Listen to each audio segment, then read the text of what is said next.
حالات کا احساس دلایا ہمیں جس نے، اور نیند کے غلبے سے جگایا ہمیں جس نے، اس قائد اعظم کو سدا یاد رکھیں گے اور اس کے حسین باغ کو آباد رکھیں گے۔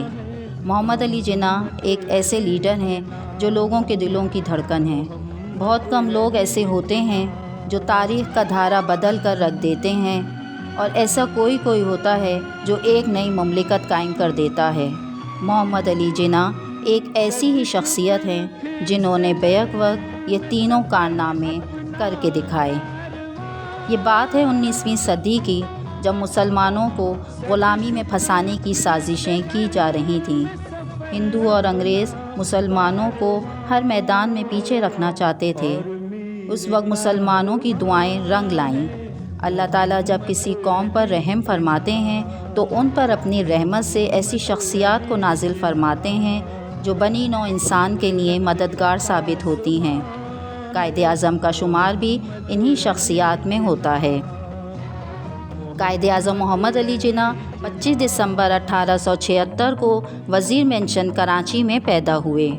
ان کے والد کا نام جناح پونجا تھا، جو تجارت کے پیشے سے وابستہ تھے۔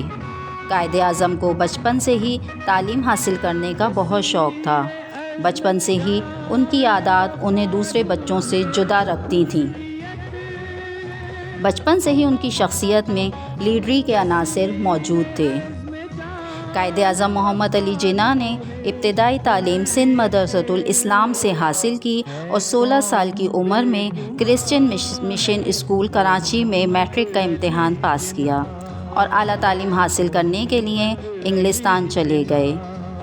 5 جون 1893 کو لندن کی مشہور قانونی درسگاہ لنکس ان میں داخلہ لیا اور وہاں سے وکالت کی تعلیم حاصل کرنا شروع کی۔ 1896 میں لندن سے انہوں نے وکالت کی ڈگری حاصل کی اور یہی وکالت کی ڈگری ایک علیحدہ وطن حاصل کرنے میں ان کے لیے مددگار ثابت ہوئی۔ شکست خوردگی اور بیچارگی مسلمانوں کا مقدر بن چکی تھی، تو ایسے حالات میں محمد علی جناح نے مسلمانوں کی قیادت کی کمان سنبھالی اور 1913 میں مسلم لیگ میں شمولیت اختیار کی۔ 1916 میں مسلم لیگ کے صدر منتخب ہوئے۔ ان کی ولولہ انگیز تقاریر مسلمانوں کے تن مردہ میں خون بن کر دوڑنے لگی۔ اقبال کے خواب کو پورا کرنے کے لیے بے شمار لیڈر اس جدوجہد میں شامل ہوئے، جن کا ذکر بہت مشکل ہے، مگر چند رہنما جن میں مولانا محمد علی جوہر، مولانا شوکت علی جوہر، لیاقت علی خان اور خود محمد علی جناح کی ہمشیرہ محترمہ فاطمہ جناح قابل ذکر ہیں۔ یہ سب شخصیات محمد علی جناح کے ساتھ مل کر مسلم لیگ کے جھنڈے تلے جمع ہوئے۔ ان دنوں سخت محنت و مشقت کی وجہ سے قائد اعظم کی صحت خراب ہوتی رہی، مگر مسلمانوں کے لیے علیحدہ وطن حاصل کرنے کے لیے انہوں نے اپنی صحت کی بھی فکر نہ کی۔ اپنے مضبوط ارادوں کے ساتھ ہمارے قومی لیڈر بے شمار قربانیاں دینے کے بعد آخرکار 14 اگست 1947 کو کامیاب ہوئے اور پاکستان کا نقشہ دنیا کے نقشے پر ابھر کر سامنے آیا۔ اس ساری کامیابی کا سہرا محمد علی جناح کے سر ہے۔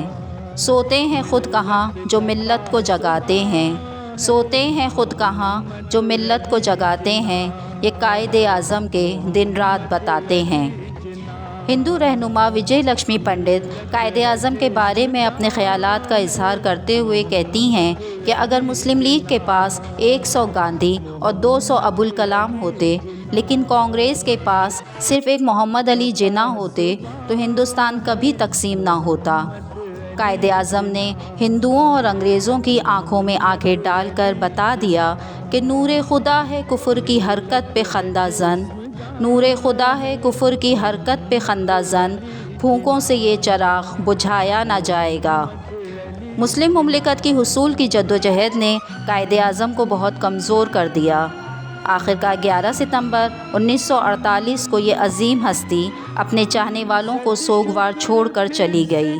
تو نے اس باغ کو سینچا ہے لہو سے اپنے، تو نے اس باغ کو سینچا ہے لہو سے اپنے، تیری خوشبو سے تیرا باغ ہمیشہ مہکے۔ وطن سے محبت ہر مسلمان پر فرض ہے۔ پیارے بچوں، رسول اللہ صلی اللہ علیہ وآلہ وسلم نے بھی ہمیں بتایا جو انسان اپنے وطن سے محبت کرتا ہو تو اس کی مثال ایسی ہے کہ جیسے کوئی ہم اہل بیت سے محبت کرے۔ قائد اعظم پائند آباد، پاکستان زندہ باد۔